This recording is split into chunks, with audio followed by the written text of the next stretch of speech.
നമുക്കറിയാം തമിഴിൽ ചെറിയ ചെറിയ വേഷങ്ങൾ ചെയ്തിട്ടുള്ള ബോസ് വെങ്കട്ട് ഡയറക്റ്റ് ചെയ്ത് വിമൽ ശരവണൻ തുടങ്ങിയ ഒരു കേന്ദ്ര റോൾ ചെയ്ത സിനിമയാണ് സർ. നമുക്കറിയാം എഡ്യൂക്കേഷൻ എത്ര ഇമ്പോർട്ടൻ്റ് ആണ്. അതിനെ ഏത് രീതിയിലൊക്കെ നമ്മളെ സാധാരണ ജനങ്ങൾക്ക് അത് എങ്ങനെയൊക്കെ ഇതാകും എന്നുള്ള ഒരു പഴയ കാലത്തെ കഥയാണ് സിനിമ കാണിക്കുന്നത്. നമുക്കറിയാം വിമലിൻ്റെ തന്നെ വാഗൈസ് കൂടവ ഈ സെയിം ഏകദേശം ഒരു സെയിം പ്ലോട്ട് തന്നെയാണ് കൺവേ ചെയ്തിരിക്കുന്നത്. അതോടൊപ്പം തന്നെ എത്രയോ തമിഴ് സിനിമകൾ കൺവേർട്ട് ചെയ്തിട്ടുണ്ട്. അതെ, ഒരു നല്ലൊരു കണ്ടന്റ് തന്നെയാണെങ്കിൽ പോലും അതിനെ സ്ക്രീനിലോട്ട് കൊണ്ടുവരുമ്പോൾ എനിക്കിവിടെ അത്രയ്ക്ക് തൃപ്തികരമല്ലാത്തൊരു കാഴ്ചയായിരുന്നു സർ എന്ന സിനിമ കിട്ടിയത്. കാരണം സിനിമയുടെ തുടക്കത്തിൽ കാണിക്കുന്നുണ്ട് വിമലിൻ്റെ മുത്തശ്ശൻ ഒരു അധ്യാപകനായിരുന്നു, എന്നിട്ട് വട്ടായി പോയതാണ്. കാരണം ജനങ്ങൾക്ക് മറ്റേ വിദ്യാഭ്യാസം കൊടുക്കണമെന്ന് ആഗ്രഹിക്കുക ചിലരുടെ രാഷ്ട്രീയവും സ്വാർത്ഥ താല്പര്യവും കാരണം അത് നടക്കാതെ പോവുകയും പുള്ളിയെ ഒരു ഭ്രാന്തനായി ചിത്രീകരിച്ച് ചങ്ങലക്കിടുകയും ചെയ്തിട്ടുണ്ട്. അപ്പോൾ ഓട്ടോമാറ്റിക്കായിട്ട് ആ ഒരു കളിയാക്കലുകൾ വിമലിനെ ഏൽക്കാറുണ്ട്. പിന്നീട് തൻ്റെ അച്ഛൻ അവിടെ സാറാകുന്നതും ഈ സ്കൂൾ തന്നെ ഒരു ഹയർ സെക്കൻഡറി ലെവലിലോട്ടോ അല്ലെങ്കിൽ നിറയെ കുട്ടികൾക്ക് വിദ്യാഭ്യാസം കൊടുക്കണമെന്ന ലക്ഷ്യത്തോടെയാണ് പുള്ളിയുടെ അച്ഛനും ജീവിക്കുന്നത്. പക്ഷെ പുള്ളിക്ക് അങ്ങനെ വലിയ രീതിയിലുള്ള താല്പര്യമൊന്നും കാണിക്കുന്നില്ല.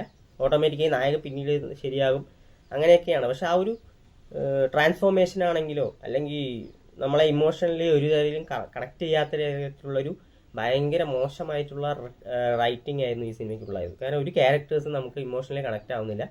ഒപ്പം തന്നെ നമ്മുടെ തനിയാവർത്തനം, മലയാളത്തിൻ്റെ എപ്പിക് ക്ലാസ് ആയിട്ടുള്ള തനിയാവർത്തനത്തിൻ്റെ കഥ നമുക്കറിയാം.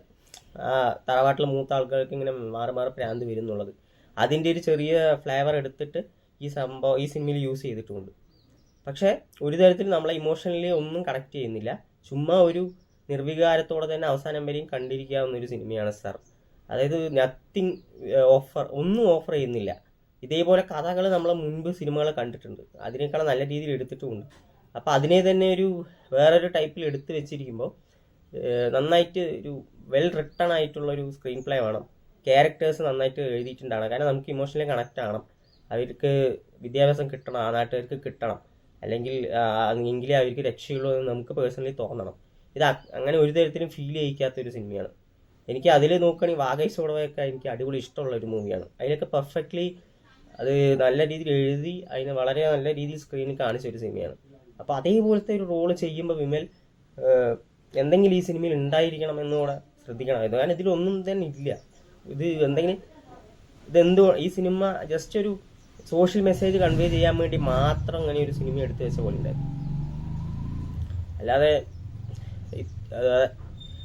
അപ്പോൾ നിങ്ങൾക്ക് നിറയെ സമയമുണ്ടെങ്കിൽ ജസ്റ്റ് ഒന്ന് കാണാം, ടൈം പാസ് മൂവി പോലെ കാണാൻ നല്ല ഉള്ളത്. അല്ലാണ്ട് ഞാൻ പേഴ്സണലി റെക്കമെൻഡ് ചെയ്യില്ല. എനിക്ക് പ്രത്യേകിച്ച് ഒരു ഇമോഷണലി കണക്റ്റ് ആകാത്തൊരു വളരെ മോശം രീതിയിൽ എഴുതിയ ഒരു സിനിമയായിട്ടാണ് തോന്നിയത്. ഒരു സ്ട്രോങ് മെസ്സേജ് മാത്രം പോലെ ഒരു സിനിമയ്ക്ക് അതിനെ നല്ല രീതിയിൽ പ്രസൻറ്റ് ചെയ്ത് പ്രേക്ഷകരുമായിട്ട് കണക്ട് ചെയ്യിപ്പിക്കണം എന്നുള്ളതാണ്. ഇത് ഒരു തരത്തിൽ എനിക്ക് കണക്റ്റ് ആയില്ല. ഒപ്പം തനിയാവർത്തനത്തിൻ്റെ ഒരു സംഭവം കൂടെ ഇട്ട് എന്തൊക്കെയോ ആക്കി വെച്ചിട്ടുണ്ട്. സോ നിങ്ങളുടെ റിസ്കിൽ കാണുക.